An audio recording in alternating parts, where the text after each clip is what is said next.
Chapter 5. The Scientific Evidence. Does archaeology confirm or contradict Jesus' biographies?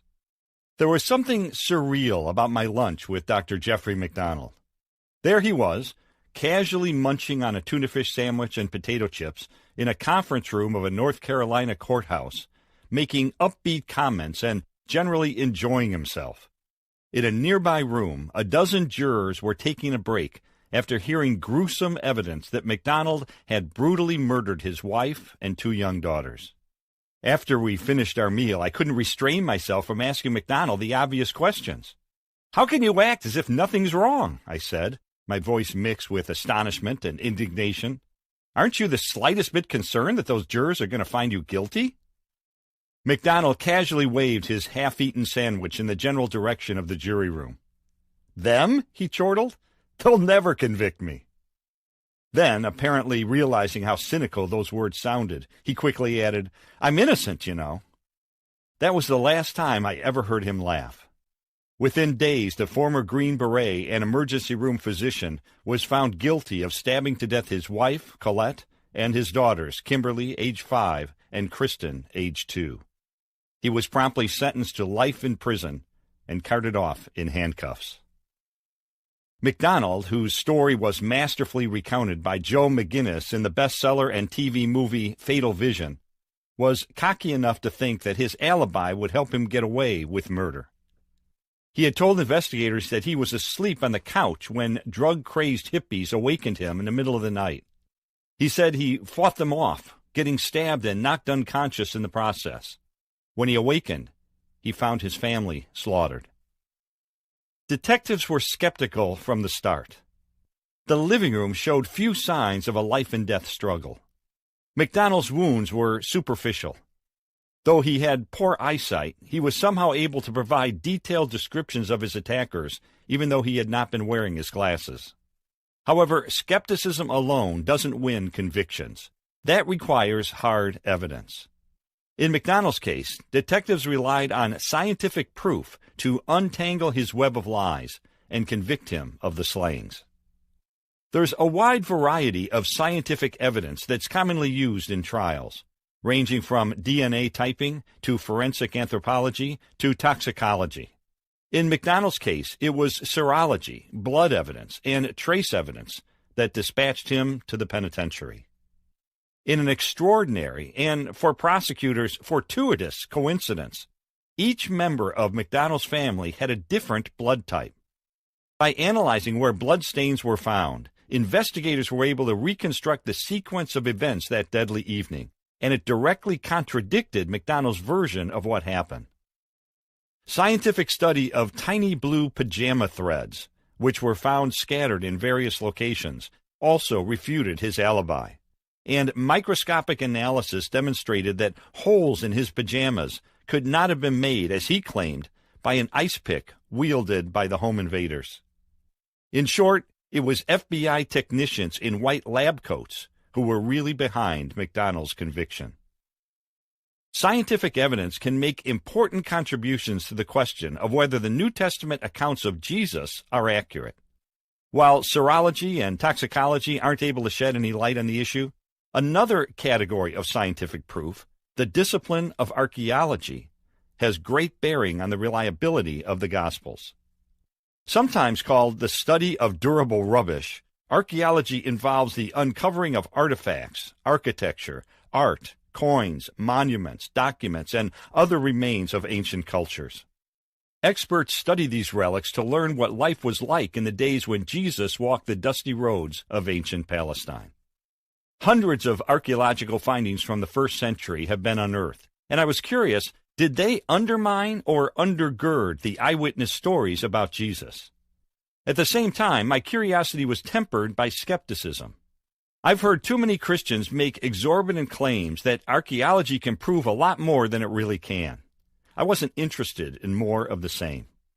So I went on a quest for a recognized authority who has personally dug among the ruins of the Middle East, who has an encyclopedic knowledge of ancient findings, and who possesses enough scientific restraint to acknowledge the limits of archaeology, while at the same time explaining how it can illuminate life in the 1st century. The Fourth Interview. John McRay, Ph.D. When scholars and students study archaeology, many turn to John McRay's thorough and dispassionate 432-page textbook, Archaeology and the New Testament. When the Arts and Entertainment Television Network wanted to ensure the accuracy of its Mysteries of the Bible program, they call McRay as well. And when National Geographic needed a scientist who could explain the intricacies of the biblical world, the phone rang in McRay's office at well-respected Wheaton College in suburban Chicago. Having studied at Hebrew University, the École Biblique et Archéologique Française in Jerusalem, Vanderbilt University Divinity School, and the University of Chicago, where he earned his doctorate in 1967, McRay was a professor of New Testament and archaeology at Wheaton for more than 15 years. His articles have appeared in 17 encyclopedias and dictionaries. His research has been featured in the Bulletin of the Near East Archaeology Society and other academic journals, and he has presented 29 scholarly papers at professional societies. McRay is also a former research associate and trustee of the W.F. Albright Institute of Archaeological Research in Jerusalem, a former trustee of the American Schools of Oriental Research, a trustee of the Near East Archaeological Society, and a member of the editorial board of Archaeology in the Biblical World and the Bulletin for Biblical Research, which is published by the Institute for Biblical Research.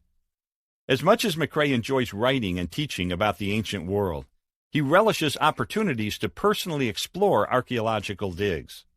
He supervised excavating teams at Caesarea, Sepphoris, and Herodium, all in Israel, over an 8-year period.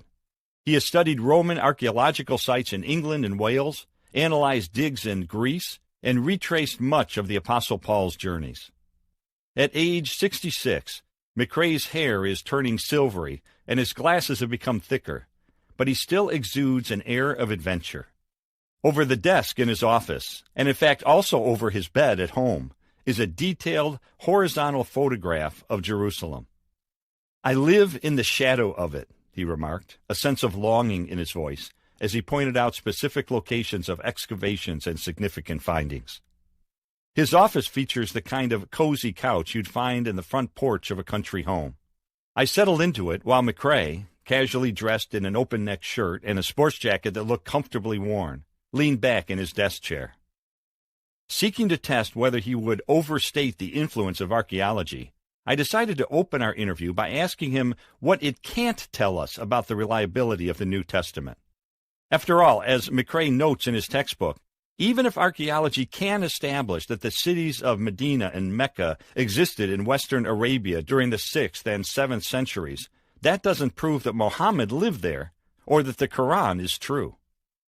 "Archaeology has made some important contributions," he began, speaking in a drawl he picked up as a child in southeastern Oklahoma. "But certainly it can't prove whether the New Testament is the Word of God. If we dig in Israel and find ancient sites that are consistent with where the Bible said we'd find them, that shows that its history and geography are accurate. However, it doesn't confirm that what Jesus Christ said is right. Spiritual truths cannot be proved or disproved by archaeological discoveries." As an analogy, he offered the story of Heinrich Schliemann, who searched for Troy in an effort to prove the historical accuracy of Homer's Iliad. "He did find Troy," McRay observed with a gentle smile, "but that didn't prove the Iliad was true. It was merely accurate in a particular geographical reference." Once we had set some boundaries for what archaeology can't establish, I was anxious to begin exploring what it can tell us about the New Testament. I decided to launch into this topic by making an observation that grew out of my experience as an investigative journalist with a legal background. In trying to determine if a witness is being truthful, journalists and lawyers will test all the elements of his or her testimony that can be tested. If this investigation reveals that the person was wrong in those details, this casts considerable doubt on the veracity of his or her entire story. However, if the minutiae check out, this is some indication, not conclusive proof, but some evidence that maybe the witness is being reliable in his or her overall account. For instance, If a man were telling about a trip he took from St. Louis to Chicago, and he mentioned that he had stopped in Springfield, Illinois, to see the movie Titanic at the Odeon Theater, and that he had eaten a large Clark bar he bought at the concession counter, investigators could determine whether such a theater exists in Springfield, as well as if it were showing this particular film and selling this specific brand and size of candy bar at the time that he said he was there. If their findings contradict what the person claimed, this seriously tarnishes his trustworthiness. If the details check out, this doesn't prove that his entire story is true, but it does enhance his reputation for being accurate. In a sense, this is what archaeology accomplishes. The premise is that if an ancient historian's incidental details check out to be accurate time after time, this increases our confidence in other material that the historian wrote, but that cannot be as readily cross-checked. So I asked McRay for his professional opinion. Does archaeology affirm or undermine the New Testament when it checks out the details in those accounts? McRay was quick to answer. Oh, there's no question that the credibility of the New Testament is enhanced, he said, just as the credibility of any ancient document is enhanced when you excavate and find that the author was accurate in talking about a particular place or event.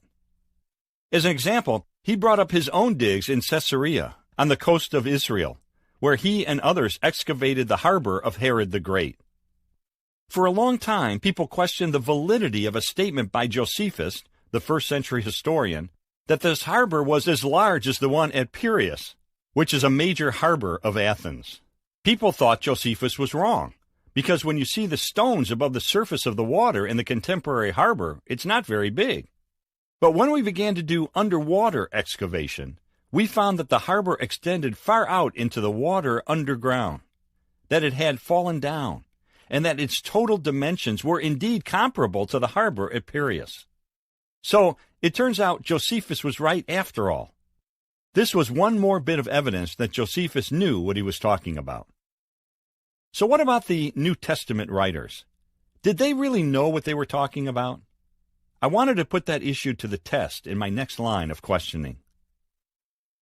The physician and historian Luke authored both the Gospel bearing his name and the book of Acts, which together constitute about 1/4 of the entire New Testament. Consequently, a critical issue is whether Luke was a historian who could be trusted to get things right. When archaeologists check out the details of what he wrote, I said, do they find that he was careful or sloppy? Well, the general consensus of both liberal and conservative scholars is that Luke is very accurate as a historian, McRay replied.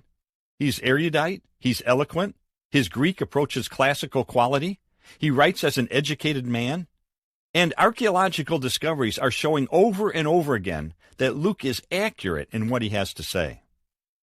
In fact, he added, there have been several instances, similar to the story about the harbor, in which scholars thought that Luke was wrong in a particular reference, only to have later discoveries confirm that he was correct in what he wrote. For instance, in Luke 3, verse 1, he refers to Licinius as being the tetrarch of Abilene in about AD 27.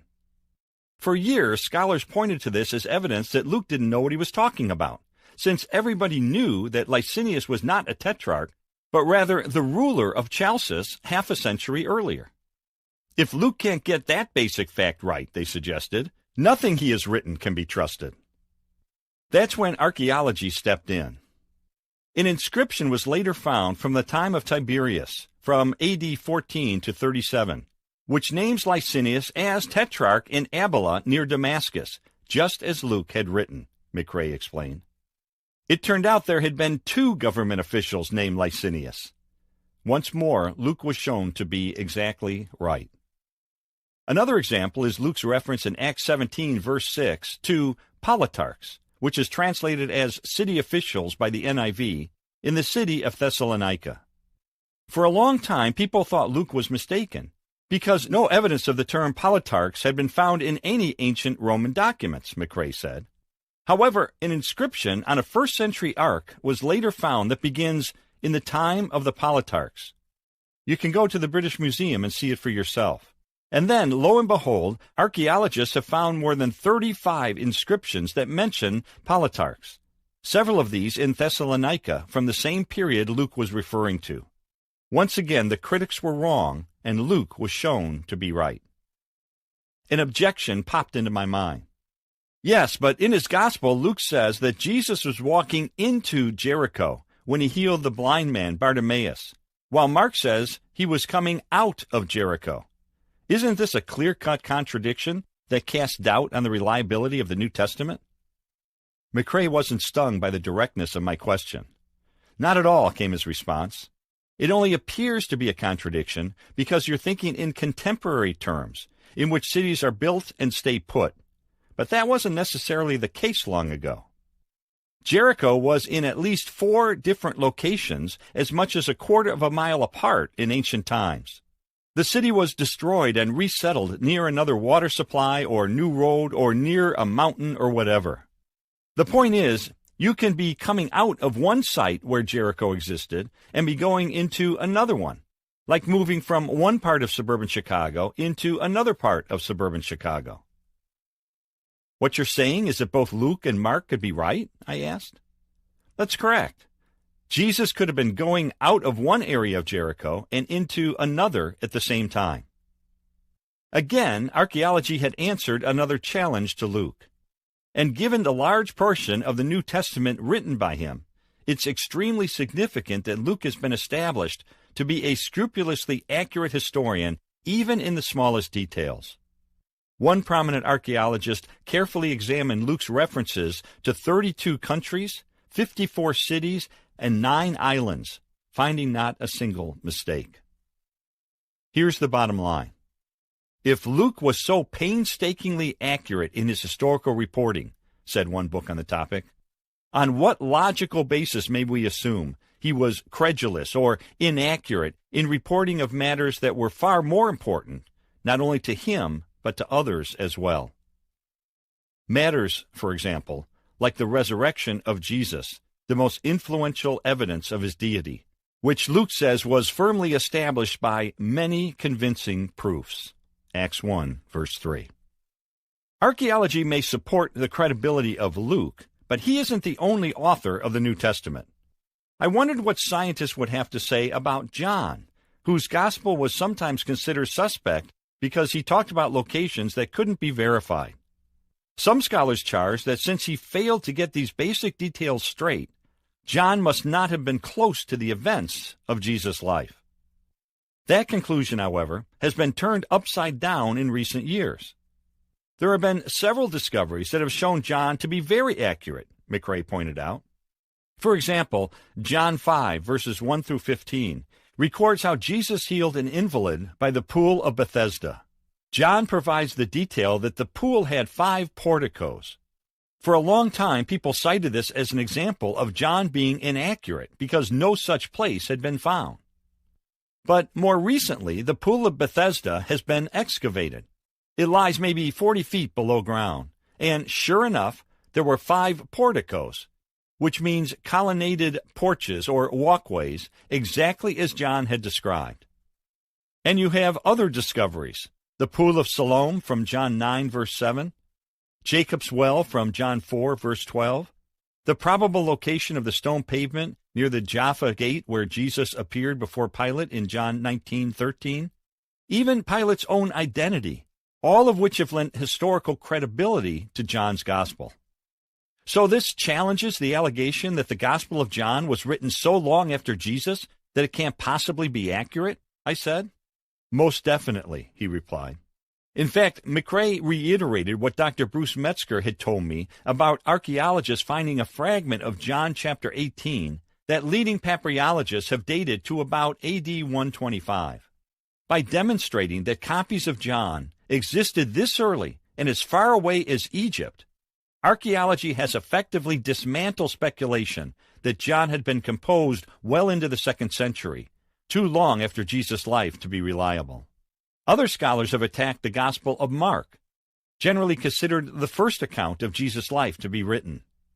Atheist Michael Martin accuses Mark of being ignorant about Palestinian geography, which he says demonstrates that he could not have lived in the region at the time of Jesus. Specifically, he cites Mark 7, verse 31. Then Jesus left the vicinity of Tyre and went through Sidon, down to the Sea of Galilee, and into the region of the Decapolis.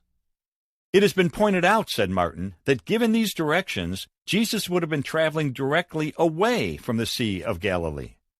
When I posed Martin's critique to McRay, he furrowed his brow and then went into a flurry of activity, pulling a Greek version of Mark off his shelf, grabbing reference books, and unfolding large maps of ancient Palestine.